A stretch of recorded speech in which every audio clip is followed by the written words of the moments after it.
We are going to be doing something different today. We are doing a tier list of all the different Megabonk characters. Now, I personally have put about 40 hours into this game, and I can safely say that I love it. I have unlocked every character, and I've played every character at least once. Now, without further ado, I'm just going to go through them and give my honest opinions. You may agree, you may disagree. Let me know in the comments below if you think I've got any of these characters severely messed up. I have played some more than others, but let's go. Now, Fox, instantly getting an S tier. Now, especially since the most recent update, he now gets 2% luck per level. So every time you level up, you get 2% extra luck. Now, when I done my Fox run, I think it was about 54,000 kills I got, which by no means is amazing, but for me, that was really good. My highest score so far. And that was when he had 1% luck. So I'm quite excited to do another Fox run. Again, I'll try and leave a card to all these different runs in the top corner, or even the playlist down in the description if you actually want to check out the runs, because I do upload daily. Now, if we move on to Sir Uffy, honestly, not a fan.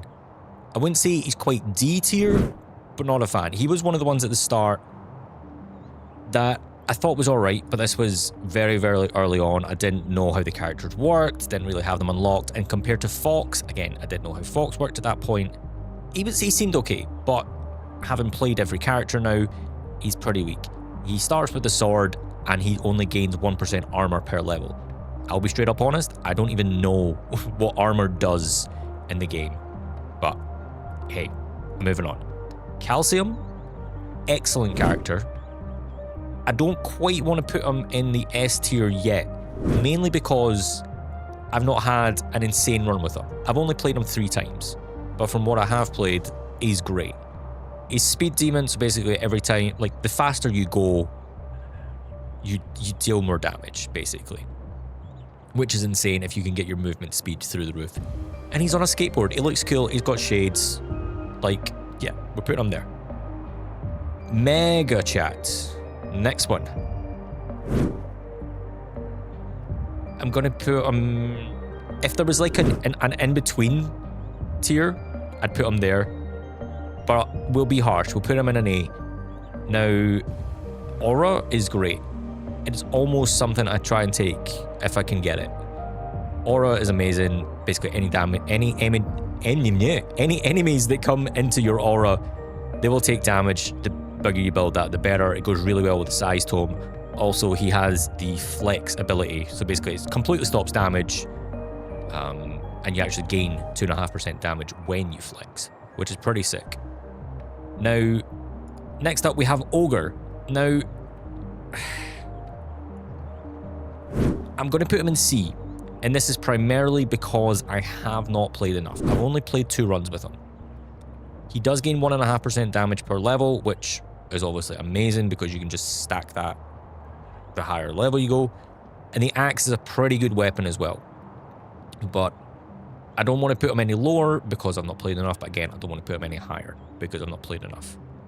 Clank is probably the coolest character for me, but I'm only going to put him in A tier. This is primarily... I've never actually finished a run with Clank, if I'm being honest. We got really close the other day, really close, but I've never had that oof run with him yet.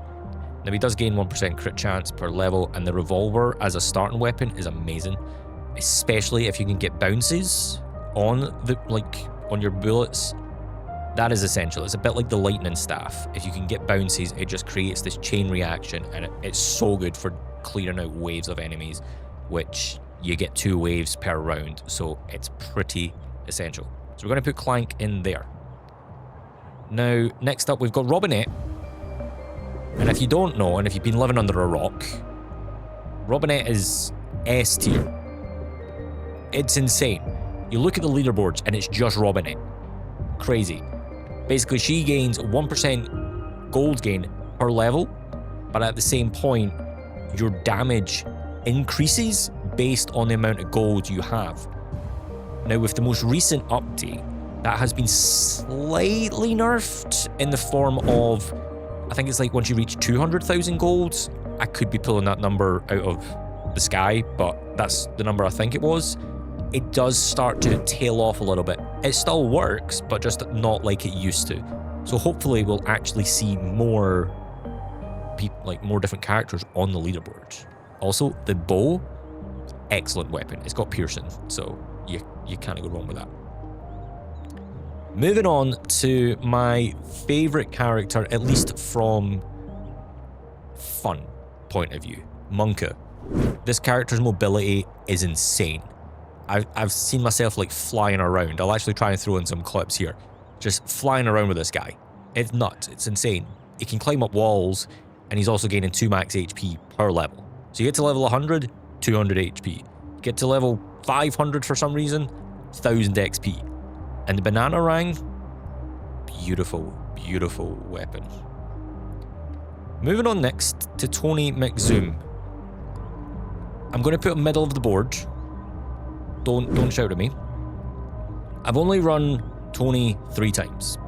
Now, his speed is insane, but I've just not played him enough. I can see the potential, but I've just not played him enough. I know I've put Sir Uffy and Ogre down here, mainly talking about Ogre here. I know I've not played him enough, but I see more potential in Tony. Let me know if you agree or disagree. Next up, we have Bush. I'm not a fan. He looks cool, don't get me wrong. He looks like that guy out of Splinter Cell. I don't know if anybody's played that game. He looks great. But to play, I don't know. Unless you get your attack speed up, you're gonna struggle. You're really gonna struggle. The sniper rifle's a great weapon, but it's just too slow for my liking. I like to go fast. And you gain 1% crit damage per level. Could be better. But we'll see what happens in the future.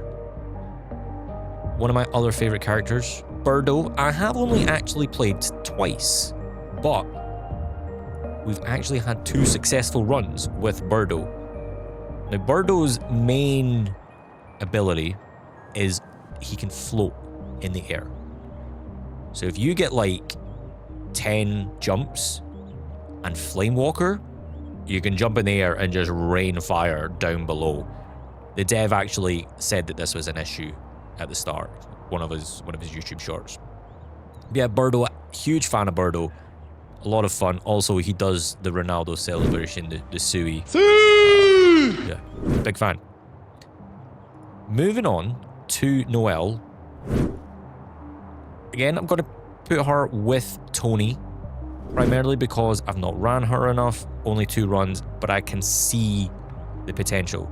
She gains 1% size per level, also increased damage per currently frozen enemy. So basically the larger you are, the more enemies you will be freezing, mainly because of a Frost Walker weapon, and therefore you'll be dealing more damage. So can that scale infinitely? I don't know. I definitely need to play her more, but we might try that when we come back from Scotland. Moving on to Amog, someone who looks a little bit suspicious, shall we say. Amog is a really, really fun character. Primarily, poison is what you want to build rounds. Now for me, I'm going to put him in the A tier. Not quite S, because for me personally, I've not had that insane run quite yet.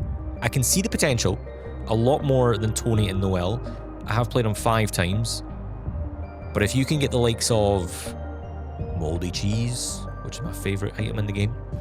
If you can get, is it the misty gloves? Basically the poison gloves. If you can get toxic barrel, if you can get gas mask, and just a whole bunch of attack speeds, whole bunch of size, whole bunch of quantity, like you are onto an absolute winner with that.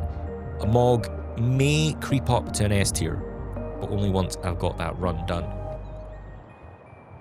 Now, Spaceman. This may be controversial. I have only run him twice, but I'm going to put him in the D tier. Please don't shout at me. I mean, if you're going to shout at me, at least don't use all caps. Be nice. I don't like his movement. I really do not. He's too slow. Again, I know you can pump up the movement speed, but it's just that weightless, as if you're on the moon. I get that's his gimmick, but it's just not for me. His starting weapon, Black Hole, is amazing. One of my favorite items to take alongside Dice and the Katana. But his movement is what kills it for me. And he does gain 1 XP gain per level, but I don't know. Not for me. I think he's going to stay down here, at least for a while. We will see how things develop though. Now Ninja, another character I've only played twice, but I love. Ninja is got a good start speed and starts with the Katana. Now the Katana, as I've just said, is one of my favorite weapons alongside Dice and Black Hole, but it's his passive that is amazing. So you get to execute an enemy upon evading them, and you also gain 0.5% evasion per level. So if you can get your evasion through the roof and you are constantly evading enemies, you're just going to be one-hit killing them. You're just going to be executing them, and the potential is insane. Again, I've only played him twice, but I'm very excited to get that run, shall we call it. Now Vlad is another character that the very first time I played him, I was like, oh, I like this guy. The second time I played him, I was like, I don't like this guy. And the third time I played him, I was like, I really like this guy. Vlad for me is up in an S tier. Main reason is that lifesteal, and alongside blood magic, it just works. So blood magic basically gives you a 5% chance to increase your max HP when you kill an enemy. Now if you've got, say, 10 blood magics going off at the time, you've got a very high chance to increase your HP. If you pair that with your lifesteal, if you take any damage, that's going to just instantly get filled back up when you're damaging your enemies. And then if you just stack that with, say, you've got a chonk plate, you can overheal. There's just so much potential. If you add on some beefy rings, like, the damage can just ramp up drastically. I see a lot of potential in Vlad. I don't know if he's ever been on the leaderboards properly at any point, but I think I might try and run a bit more Vlad and hopefully sneak onto those leaderboards at some point. Now, next up, we have Dice Head. S tier. S tier character. These dice are insane. You get so much crit chance, it's ridiculous. You're basically just hitting crits the whole time. I've only played him 4 times, and each run has just been insane. You're also basically getting a random stat when you level up. So every time you level up, you might get a max health up, you might get an armor, you might get lifesteal, you might get crit chance, you might get crit damage. He's just constantly stacking, and it's insane. It is so crazy, and I love it. Dice Head, to be honest, I'm actually going to move him up. There. I'll put him 3rd for me. Now, the character I unlocked last, and the character that I think has a very high difficulty curve, and is probably going to reflect on my positioning of him. But I'm going to put him at the bottom. I'm going to put him in C. A low C. Because his weapon doesn't really do all that much at the very start. From what I've seen, he does 5 damage to the front, 2 to the back. He basically slashes in both directions. And the lower your HP, the more damage it does. The starting weapon's a bit naff. It's not really too good. But then you go on to his passive ability, which is Curse. So every time you level up, the game gets 1% more difficult. Now, that is great if you can build your weapons and your tomes up to match that. But if you can't, you are screwed. So again, the learning curve for Sir Chadwell, I think, is one that I gotta learn. Again, I've only run him 2 times. But, yeah. There's potential. I don't see it yet, but there's potential. Next up, we got Athena, who is just a Captain America Timu, as the game dev has said. Honestly, I don't see it. I really don't. She starts with the Aegis, which is great and all, but that is it. and you basically gain 2 thorns per level. So anytime an enemy hits you, you damage them, but you're taking damage. It doesn't make sense to me. Hopefully we get a little bit of a change up with Athena. Again, I could be wrong. Is Athena your favorite character? Please tell me why she's your favorite character. I don't get it. And to end off, we have Bandit. The Bandit I'm also going to put in the A tier. I don't know how to order A tier, I'll be perfectly honest. But Bandit starts with the Dexecutioner, which I really enjoy that weapon. It's got a chance to execute an enemy. But his passive is flow state. So every time you level up, you're gaining 1% attack speed. So the higher your level, the faster you're attacking, which means more DPS, and more DPS means victory. So a lot of potential. Now looking at this, I think that's a fairly even spread. How would you guys think of this layout? Would you change anything? Do you think Athena should be in S tier, or do you think Robinette should be in D tier? Please do let me know in the comments below. I want to get a discussion, see what people think about all of the different characters. I will also leave this tier list down in the description below, so even if you want to do the tier list yourself and then share it on Twitter with me, I'd be happy to have a look. And who knows, if we can get enough, we may even do a video comparing everybody's and maybe see where the stats of everything lies. But if you did enjoy this video and potentially want to see me do the weapon or even the items or even the tomes, do let me know in the comments below and I will try and get to that as soon as I can. I will say I am traveling to Scotland in a couple days, so I might not be able to do that for a little while, but as soon as I can, I will. Thank you very much for watching. Like, comment, subscribe, all that YouTube jazz, and I will see you tomorrow for another daily Megabonk run. 4 PM German time.